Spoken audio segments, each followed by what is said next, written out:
The neon sign outside my motel room flickered, casting a pink and blue glow across the cracked asphalt of the Desert Rose Motel's parking lot. Vacancy, it buzzed, though the word was half dead, the V stuttering like a moth trapped in a jar. Route 66 stretched beyond it, a black ribbon under the Arizona sky, where stars burned cold and distant. The hum of the desert was constant, a low, lonely drone, broken only by the occasional roar of a semi-truck barreling through the night. I sat on the edge of the bed, the mattress sagging under me, a cigarette burning down to the filter between my fingers. The air smelled of stale smoke and cheap perfume, the kind that clings to your skin no matter how hard you scrub. My name's Lila. I don't usually give it out, but tonight feels different, like I'm confessing to someone I'll never meet. I'm 32, though I've been told I look younger under the right light. I work the motels along this stretch of highway, from Kingman to Gallup, wherever the truckers stop, wherever the lonely drift. It's not the life I dreamed of when I was a kid, but dreams have a way of drying up out here, like water in the sand. You learn to live with what's left.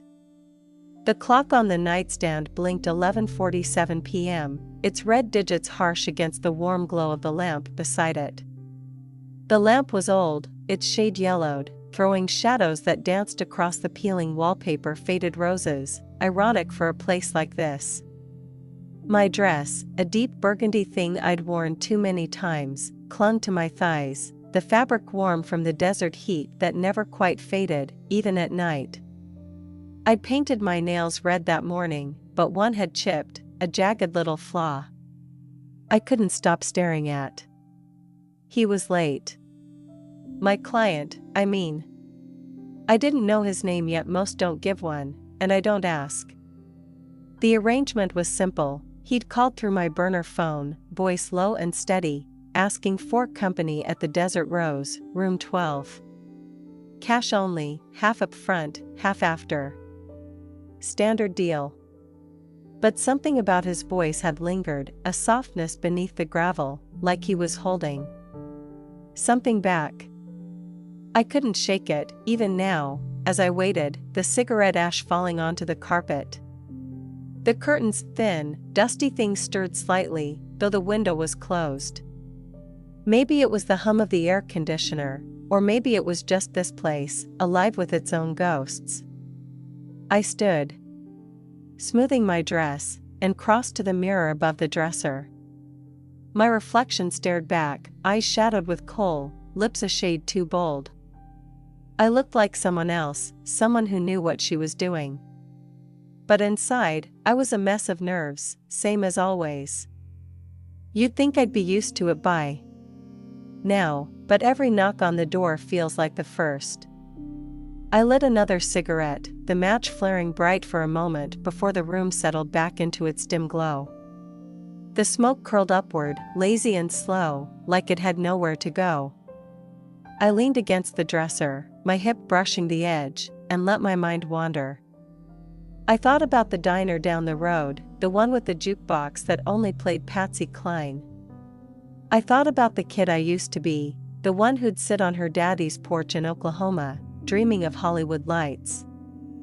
Funny how life twists you up, lands you in a place like this, waiting for a stranger in a motel room that smells like regret. A knock came at the door, sharp and sudden, pulling me back. My heart jumped, though I'd been expecting it. I stubbed out the cigarette in the ashtray, the glass heavy and chipped, and took a breath. Just a second, I called, my voice steadier than I felt. I checked my reflection one last time, tucking a strand of dark hair behind my ear, and crossed to the door. My heels sank into the carpet. Each step deliberate, like I was walking toward something bigger than I could see. I opened the door, and there he was.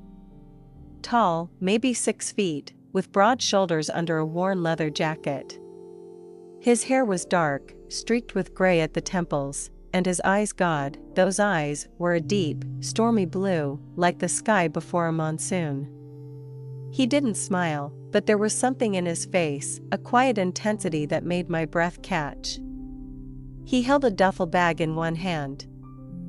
The kind you see drifters carry, and his other hand was tucked in his pocket, like he was trying to keep it still. "Lila," he said, my name soft in his mouth. His voice was the same as on the phone, low and rough, but hearing it in person sent a shiver down my spine. I nodded, stepping aside to let him in. He hesitated, just for a moment, like he wasn't sure he belonged here. But then he crossed the threshold, and the door clicked shut behind him, locking us in together. He set the duffel bag down by the bed, the zipper glinting under the lamp's glow. "I'm James," he said, glancing at me. It wasn't a real name, I could tell by the way he said it, like he'd picked it out of a hat. But I didn't care. Most don't give a name at all. "Nice to meet you, James," I said, my voice light, professional. I gestured to the chair by the window, its vinyl cracked and peeling. "Make yourself comfortable." He didn't sit. Instead, he stood by the window, looking out at the neon sign, his reflection faint in the glass. The light painted his face in shades of pink and blue, and for a moment, he looked like a painting, something you'd see in a gallery far from here. I watched him, my hands clasped in front of me, trying to read him. Most men are easy, they want what they want, and they're gone before the sheets cool. But James was different. He didn't move like he was in a hurry. He didn't look at me like I was a transaction. "You been here long?" he asked, still facing the window. His voice was quiet, almost lost in the hum of the desert. "Long enough," I said, leaning against the dresser again. "This place grows on you, in a weird way. The desert, the road. It's like it knows your secrets." He turned then, his eyes meeting mine. There was something in them, pain, maybe, or longing. It made my chest tighten, like I'd seen something I wasn't supposed to. "Does it?" he said, his lips twitching, not quite a smile. "No, yours, I mean." I laughed, soft and nervous. "Maybe. But I don't tell it much." He nodded, like he understood, and finally sat in the chair. His hands rested on his knees, fingers laced, and I noticed a scar across the back of his right hand, jagged and old. I wanted to ask about it. But I didn't. That's not how this works. You don't get personal. You don't cross that line. The silence stretched between us, heavy but not uncomfortable. Outside, a truck roared past, its headlights sweeping through the curtains, throwing stripes of light across the room. I sat on the edge of the bed, crossing my legs, and lit another cigarette. I offered him one, but he shook his. "Don't smoke," he said. "Used to, though." "Bad habit," I said, exhaling a thin stream of smoke. "But it keeps me company." He watched the smoke curl, his eyes distant. "You ever think about leaving?" he asked. "This place? This? It?" The question caught me off guard. Nobody asks that. Nobody cares. I looked at him, trying to figure out what he wanted, but his face gave nothing away. "Sometimes," I said, my voice softer than I meant. "But where would I go? This is what I know." He didn't answer, just looked at me, his gaze steady and searching. My skin prickled under it, like he could see past the dress. Past the makeup. Past the woman I'd built to survive. I shirt. Uncrossing my legs, and stood to stub out the cigarette. The ashtray clinked against the nightstand. Too loud in the quiet. "You're not like the others," he said suddenly, his voice low. "The men who come here. I froze, my hand still on the ashtray. What makes you say that? He leaned forward, elbows on his knees, his eyes locked on mine. Because I'm not here for what they're here for. My heart stuttered. I opened my mouth to speak, but no words came. The air felt thick, charged, like the moment before a storm breaks. Outside, my neon sign buzzed louder, and 10, with a sheer pop, it went dark, plunging the room into shadow. Only the lamp's glow remained, warm and flickering, like a candle about to go out. I stepped toward him, my heels silent on the carpet, and stopped a foot away. Then why are you here, James? I asked, my voice barely above a whisper. He didn't answer. Not with words. But his eyes, those stormy blue eyes, held mine, and in them, I saw something that scared me. Something that felt like a promise, or a warning. And then, from the duffel bag by the bed, came a sound, a soft, metallic click, like the cocking of a gun. The sound froze me where I stood, my breath caught in my throat. The room seemed to shrink, the walls pressing in, the air heavy with something I couldn't name. James didn't move, his eyes still on mine, but the intensity in them shifted, sharper now, like a blade catching light. The lamp flickered, throwing shadows across his face, and for a moment, I didn't know who he was. Not a client, not a drifter, not even James. Just a man with a secret, and a bag that had just made a sound I couldn't unhear. James, I said, my voice steadier than I felt, what's in the bag? He leaned back in the chair, his hands still on his knees, and for the first time I saw a crack in his calm, a flicker of something like regret. Nothing you need to worry about, he said, but the words felt hollow, like he didn't believe them himself. I took a step back, my heel catching on the carpet, and crossed my arms. Don't lie to me. I heard it. What was that? He looked away, toward the window where the neon sign had gone dark. The desert stretched beyond, black and endless, the only sound the faint hum of the air conditioner and the distant rumble of another truck. It's not what you think, he said finally, his voice low. I'm not here to hurt you, Lila. I swear it. I wanted to believe him. God help me, I did.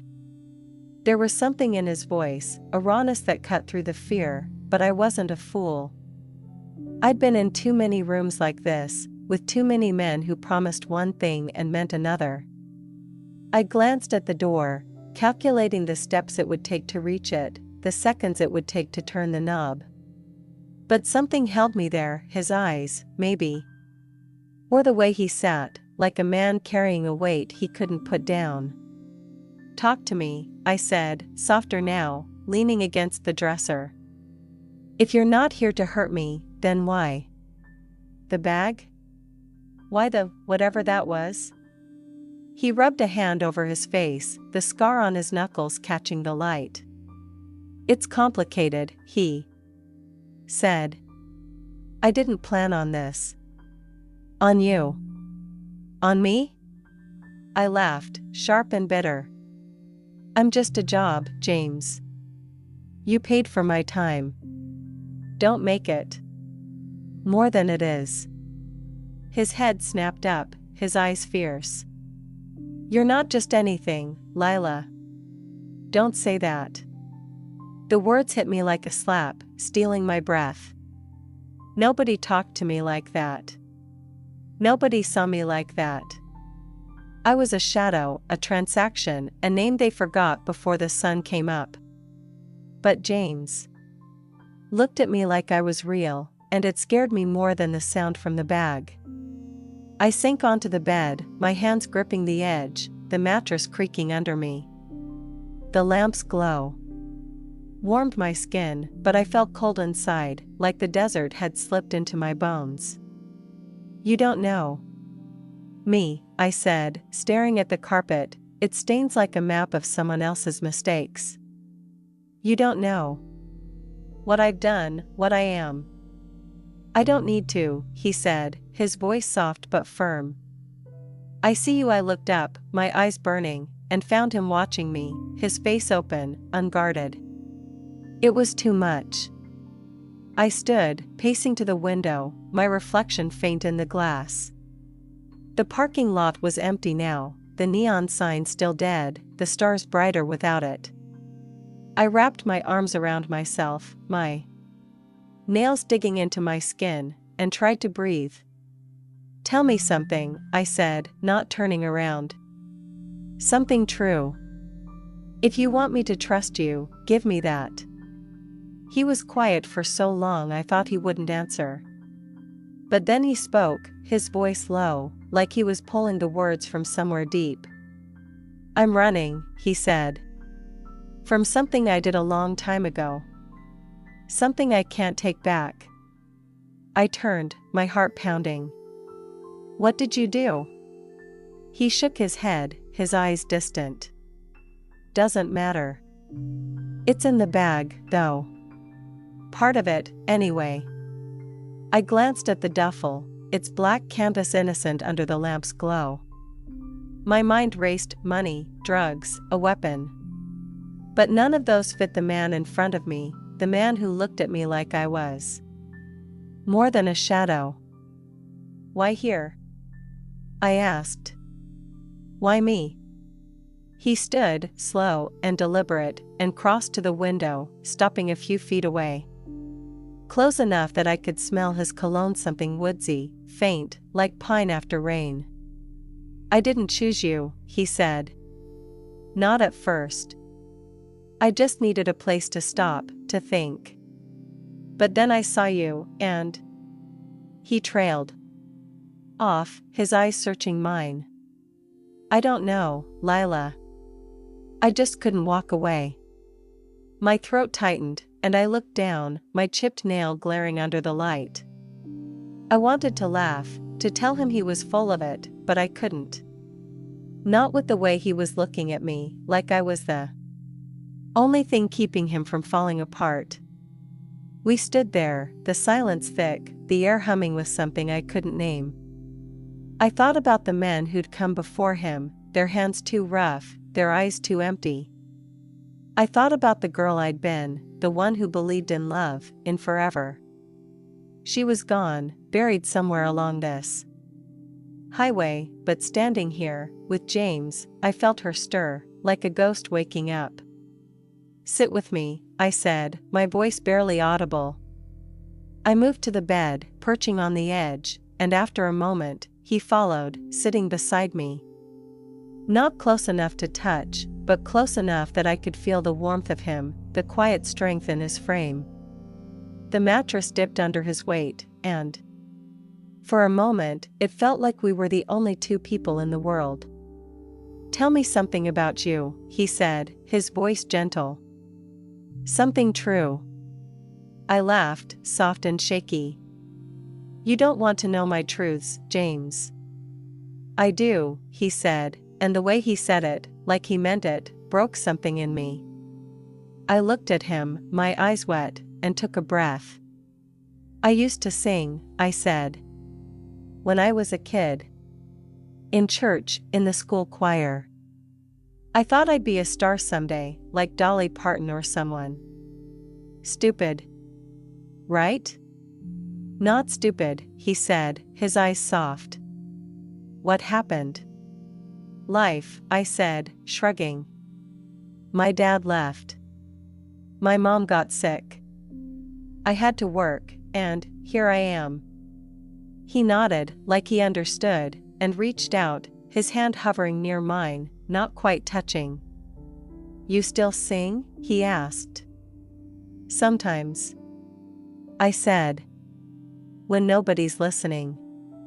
I'd listen, he said, and the words were so simple, so quiet, but they landed like a stone and still. Water, rippling through me. We sat there, the lamp flickering, the desert humming outside. I wanted to touch him, to close the distance between us, but I didn't. Not yet. Instead, I let the moment stretch, let it fill the room, let it wrap around us like a blanket. For the first time in years, I felt seen, and it was terrifying. Hours passed, though it felt like minutes. We talked about nothing, about everything. The diner down the road, the way the stars looked different out here, the songs we loved as kids.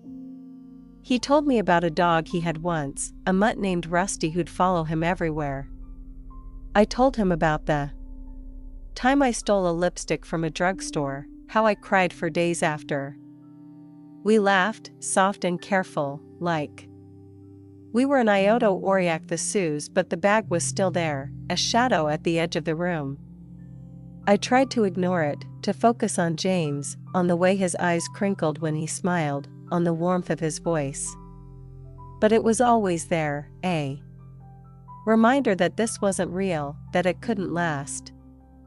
Dawn was close now, the sky outside turning a soft, bruised purple. The lamp buzzed, its light weaker, and the air felt heavy, like it was holding its breath. James stood, stretching, and crossed to the window, looking out at the highway. I should go, he said, but he didn't move. I stood, my heart racing, and stepped toward him. Stay, I said, the word slipping out before I could stop it. Just a little longer. He turned, his eyes searching mine, and for a moment, I thought he'd say yes. But then his gaze flicked to the bag, and something in him closed off, like a door slamming shut. Lila, he said, his voice rough, there's something I need to tell you. My stomach dropped. I opened my mouth to speak, but before I could, a sharp knock came at the door, 3 quick raps, loud and urgent. James tensed, his hand moving to his pocket, and outside I heard the crunch of gravel, the low rumble of an engine that hadn't been there before. The knock echoed in my chest, a hammer against my ribs. James's hand froze in his pocket, his eyes locked on the door, and for the first time, I saw fear in him, not the kind that makes you run, but the kind that makes you stand still, like a deer caught in headlights. The lamp flickered again, its glow weak now, and the room felt colder, the desert's hum louder, like it was trying to warn me. Who's that? I whispered, my voice barely audible. James didn't answer. He moved to the window, peeling back the curtain just enough to look out. The purple dawn light caught his face, sharpening the lines around his eyes, and I saw it again, that weight, that secret he'd been carrying. The engine outside growled, low and steady, and the gravel crunched again, like boots moving closer. Stay here, he said, his voice tight. He crossed to the duffel bag, his movements quick but controlled, and unzipped it. I caught a glimpse of something inside, metal, glinting under the lamp, but he closed it before I could see more. My heart pounded, my mind racing with possibilities, each worse than the last. James, I said, stepping toward him, talk to me. Who's out there? He looked at me, his eyes stormy, and for a moment, I thought he'd tell me everything. But then the knock came again, louder this time, and he shook his head.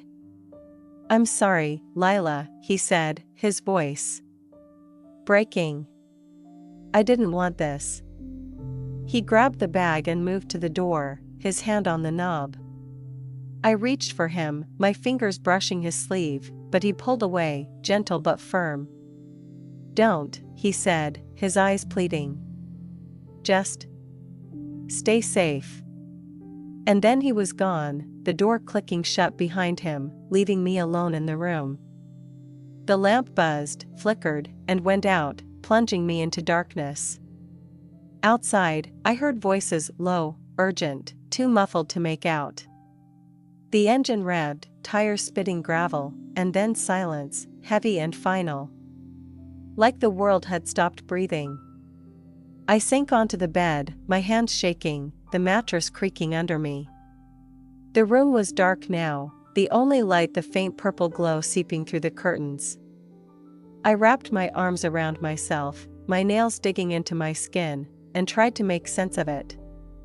James, the bag, the knock, the fear in his eyes, it all swirled in my head, a storm I couldn't escape. I don't know how long I sat there, staring at the door, waiting for it to open again. It didn't. The desert hummed, the stars faded, and the first rays of sun crept across the carpet, warm and golden. Like they didn't know the world had just cracked open. I stood, my legs unsteady, and crossed to the window.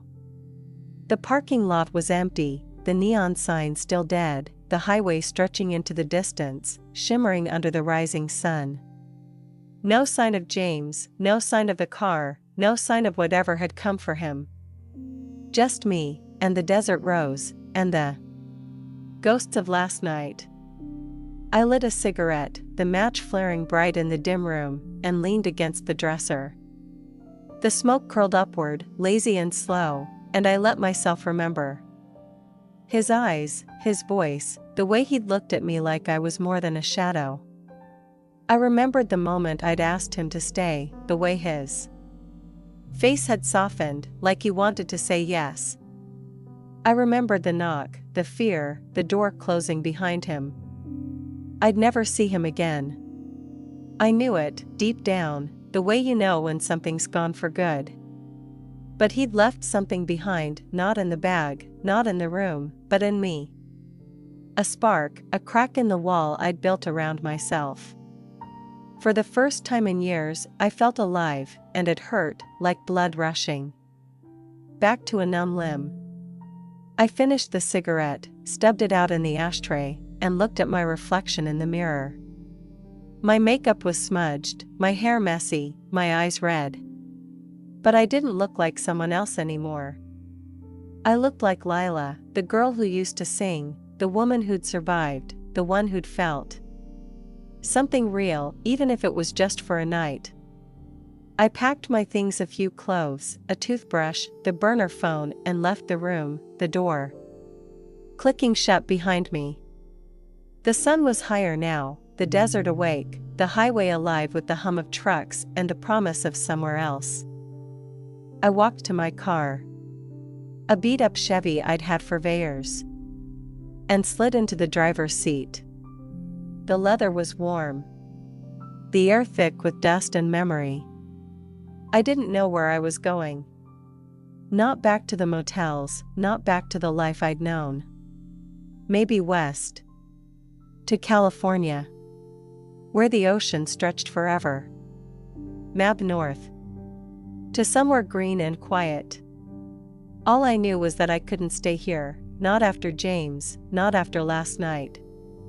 I turned the key, the engine coughing to life, and pulled onto Route 66, the road stretching ahead, endless and open. The desert hummed, the sun burned, and in the rearview mirror, the desert rose faded, its dead neon sign a ghost in the light. I thought about James, about the bag, about the life he was running from. I thought about the girl I'd been, the woman I was now, the one I might become, and then, soft and shaky, I started to sing an old hymn from church, the words rusty but true. My voice filled the car, the highway, the desert, and for the first time in years, I felt free. Not happy, not whole, but free, with a bittersweet ache in my chest that told me I was alive. The road stretched on, and I drove, the sun rising higher, the world wide and waiting. Wherever James was, whatever he'd done, I hoped he'd find his own kind of freedom. And me? I'd keep driving, keep singing, keep searching for mine.